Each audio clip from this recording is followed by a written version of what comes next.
Шагыйрә, укытучы, 6 китап авторы Әнгам Атнабаев исемендәге бүләк иясе Галия Михей кызы Гайнетдиновага быел 60 яшь тулды. Шул уңайдан Татарстан Язучылар берлегенең Тукай клубында аның иҗат кичәсе булып узды. Чарада безнең хәбәрчебез Мөршидә Җиһанда булып кайтты. Менә шул хатлар Галияне иҗатка илһамландыргандыр. Күңел бакча, көз дип, кыш дип тормый, юмарт бирә җиләк җимешен, сөендерә нәни күңелләрне, биреп назын, биреп җылысын дип яза Галия Гайнетдинова «Күңел бакча» дигән китабында. Күңел бакчасының мул уңышлы булуын шушы көннәрдә үткәрелгән юбилей кичәсендә инандык.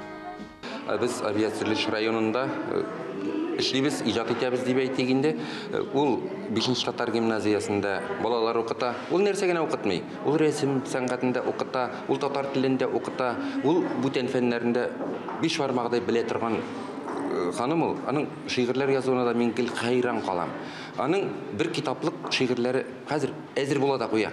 Ни әйтсәң дә, ихлас очрашу бәйрәмнәргә, сусады нәфис сүзгә, иҗади бәйрәмнәргә мөкиббән халык.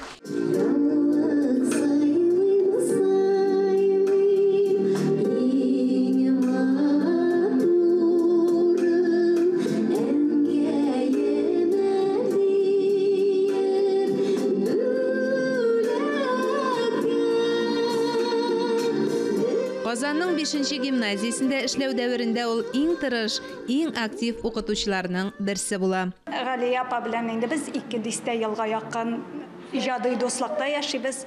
Мин Шәриф Камал музеенда эшләгәндә, әдәби музыкаль салонда яшь кына шагыйрәләр, язучылар белән очрашу була иде.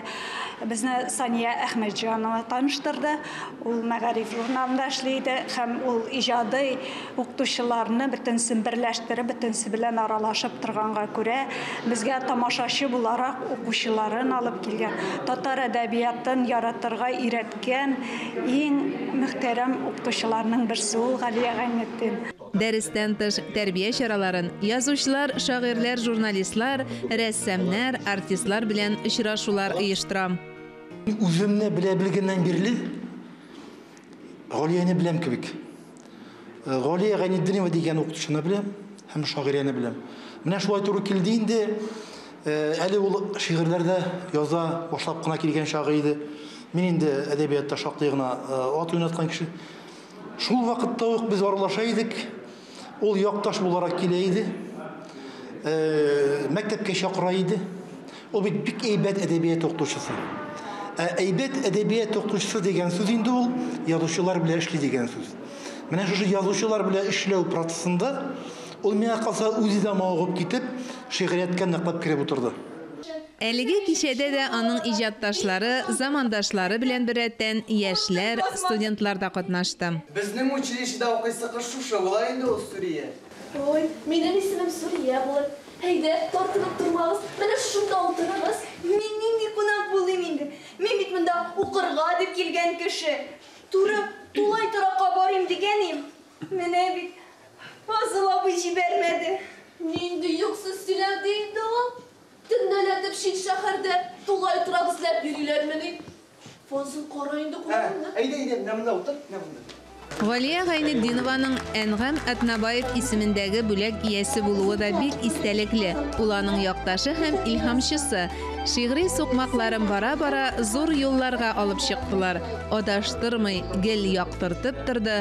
Атнабай кабызган чаткылар дип искәрткән иде ул иҗат башлангычында. Benim tuğan yağım İskitkiş Ekiyat dünyası ol. Anda benim eneyim yaşı, ona 94 yaş. Singlim yaşı. Ben de yılga 2 tapar kış günde, zeykinde anda kaytırga tırışam. Yaktaşlarım, tuğanlarım, dostlarım bilen oralaşıp, ışıraşıp, gönlümle boşatıp. Hem benim bir kitabım özü yartı canım yaşı oğulda diye batala. Бер китабын Галия Гайнетдинова «Ашыкма син гомер» дип атаган. Чыннан да ашыктырмый әле гомерне. Күрә, тоя белгән кешеләр өчен дөнья матур, дөнья киң.